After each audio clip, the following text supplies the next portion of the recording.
ત્યાં નકલી દૂધનો જે પ્રશ્ન આવ્યો છે એ વિશે આપ શું કહેશો?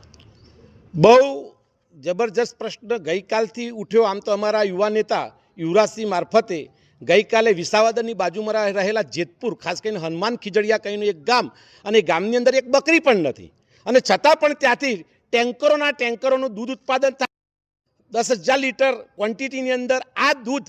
દુઃખની વાત એ થાય છે કે સાબર ડેરીના ચેરમેનશ્રીનો માતૃ તાલુકો, અને એની અંદર ક્યાંક ને ક્યાંક માધવ હોય, આજુબાજુના આમોદરા પંથકની કોઈ ડેરીઓ હોય, ત્યાંથી જે દૂધ છે જેતપુરથી ઉપડે છે.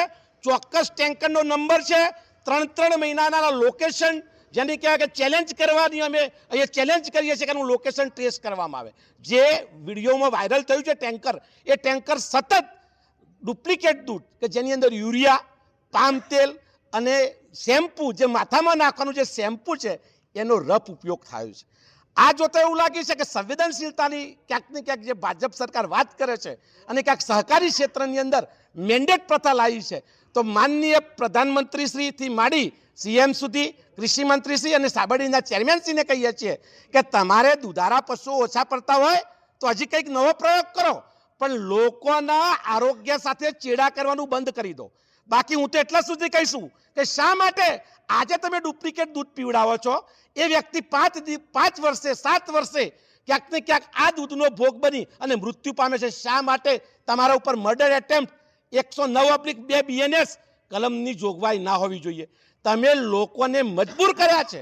જે સલાલની અંદર દૂધ પકડાયું છે એની અંદર અમૂલના કેરેટ અમે જોયા છે. કનાર રહેમ રાહે હેઠળ ડુપ્લિકેટ, જેને કહેવાય દૂધનો ખુલ્લેઆમ વેપલો અરવલ્લીની અંદર, મોટા શહેરોની અંદર થઈ રહ્યો છે. આ તમારા જવાબ આપવો રહ્યો. હું માન્ય પુરવઠા અધિકારી અરવલ્લીને કહું છું, માન્ય કલેક્ટર શ્રી અરવલ્લી જિલ્લાને કહું છું કે તાત્કાલિક ધોરણે આ જે ડેરીઓના નામ ક્યાંક ને ક્યાંક મીડિયામાં પ્રસિદ્ધ થયા છે, તાત્કાલિક ધોરણે ત્યાં તપાસ કરવામાં આવે. કેટલું દૂધ ઉત્પાદન છે, ક્યાંથી દૂધ આવે છે, કયા આધારે દૂધની ખરીદી થાય છે, આનો સીધો અને આડકતરો લાભ કયા ભાજપના ખેસદારીઓને થઈ રહ્યો છે એ જોવું રહ્યું. બાકી આવનારા સમયની અંદર આ દૂધને લઈ આમ આદમી પાર્ટી અરવલ્લી, આમ આદમી પાર્ટી ગુજરાત જ્યારે લોકોની સાથે ચેડાઓ થઈ રહ્યા છે, આરોગ્ય સાથે ચેડાઓ થઈ રહ્યા છે, અમે રોડ ઉપર ઉતરતો જરા પણ વાર કરીશું નહીં. ધન્યવાદ.